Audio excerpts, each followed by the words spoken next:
I'd always considered myself a laid-back person. I didn't think much about the small things, especially when it came to living with roommates. My two roommates, both women, and I had gotten along pretty well. One of them, Layla, was a Muslim and had a very close-knit conservative family. We had lived together for over a year, and things were smooth. No drama, no major issues.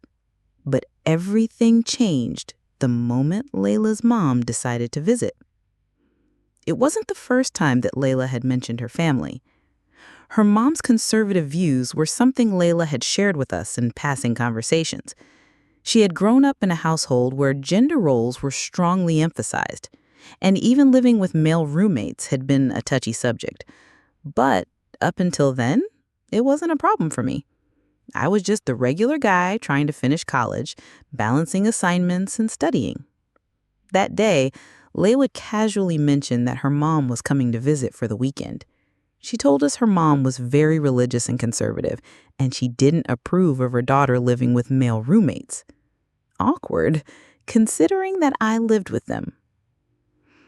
I was fine with her mom visiting. That wasn't the issue. But Layla's next words stopped me in my tracks.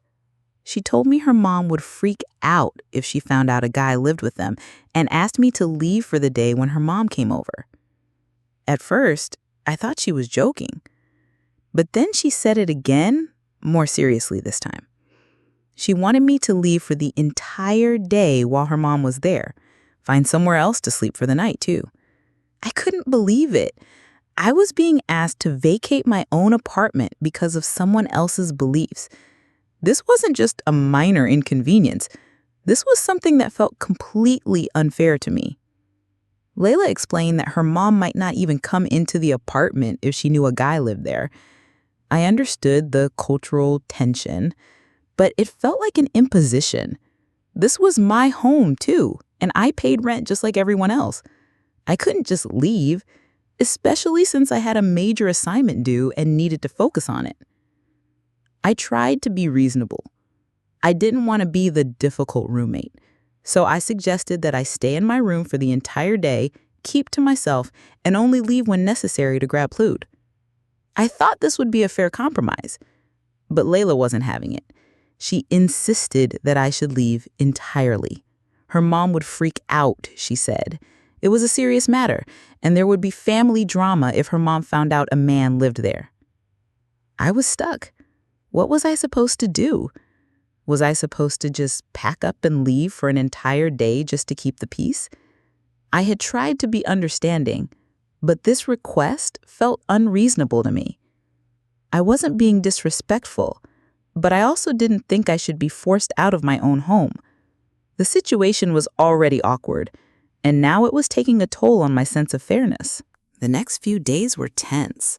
I couldn't stop thinking about the situation with Layla and her mom. There was a gnawing feeling in my chest.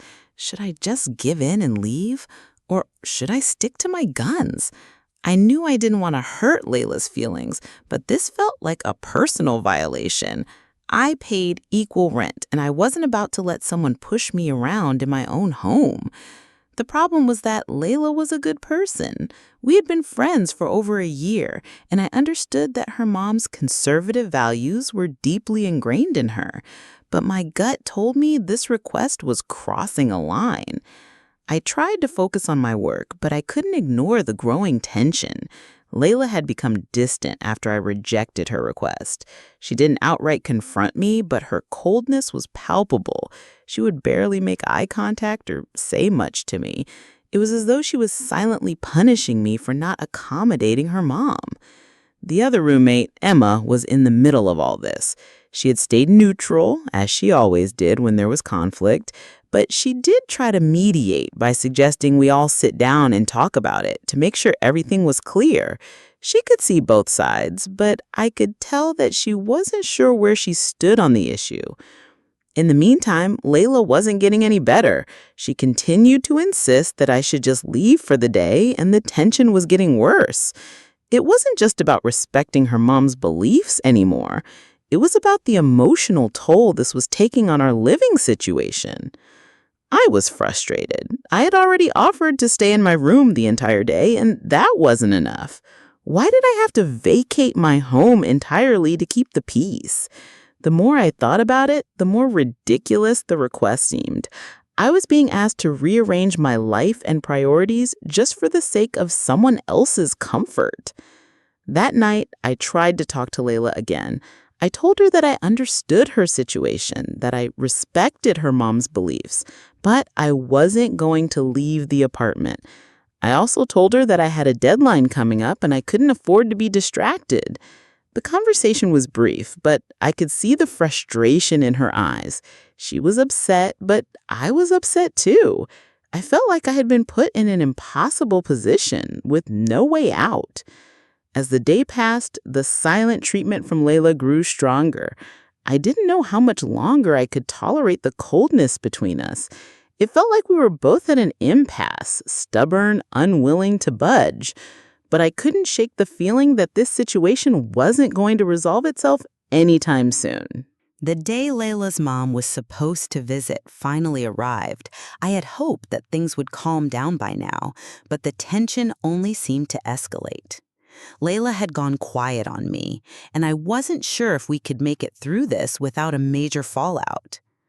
The morning was spent in silence. I stayed in my room, trying to focus on my assignment. Every few minutes, I would hear Layla's footsteps outside the door, and I could sense the underlying discomfort. There was something about the way she moved that made it clear she was still upset with me. It was then that I had a realization. This wasn't just about me refusing to leave. It was about her not wanting to confront her mother. Layla was stuck between a rock and a hard place. Her mom's expectations were rigid, and she was trying to please her without considering the impact on me. I felt bad for her. She was trying to juggle her family's conservative values with her living situation, and neither seemed to fit together comfortably. I decided to reach out to her. I knew this wasn't easy, but I had to try again to make her understand my perspective. "Layla," I called out, my voice soft, "can we talk for a minute?" She paused, then slowly opened the door. There was still a coldness between us, but I could see a hint of vulnerability in her eyes. "I don't want things to be like this," I said, trying to keep my tone calm. "I know it's hard for you, and I'm not trying to make things worse. I just don't think it's fair to ask me to leave." Layla didn't respond immediately, but after a long pause, she sighed deeply. "I get it," she said quietly. I don't know what to do. If my mom finds out you're here, she'll disown me." I could hear the genuine fear in her voice. The weight of her family's expectations was crushing her. I had no idea how deeply her mom's beliefs affected her, but it was clear that this situation was more complicated than I had thought. "I don't want to make you choose between me and your mom, but I need you to understand that I have rights too. This is my home as much as it is yours." She nodded slowly, tears welling up in her eyes. "I know. I didn't want to put you in this position. I'm just trying to keep the peace." "I understand. But I don't think we can keep doing this. We need to find a solution." We sat in silence for a while, each processing what had been said. The tension was still there, but now it was a little less suffocating. The conversation had shifted things, even though it wasn't an immediate fix. We had both acknowledged our feelings, and I could sense that Layla understood my position a little better. However, it wasn't enough to just talk about it. We needed a concrete solution. The next day, Layla suggested that I stay with a friend for the day. It wasn't ideal, but I could see that she was trying to make a compromise. "I know it's not the best solution, but maybe it's the only one for now," she said. I agreed, though reluctantly. I didn't want to leave my apartment, but I also didn't want to escalate the situation further. When I returned to the apartment, things were quieter. Layla's mom had left and the atmosphere had shifted. There was still some tension between us, but we both knew that we had navigated a difficult situation with respect. I didn't feel disrespected, and I hoped Layla felt the same. Later that evening, Layla and I sat down to talk. "I've been thinking," she said, looking me in the eye. "I understand now that it wasn't fair to ask you to leave, especially since you pay rent too. I should have handled things differently." "I appreciate you saying that," I replied, feeling a sense of relief. "I get that it's hard for you, and I don't want you to feel torn between me and your family.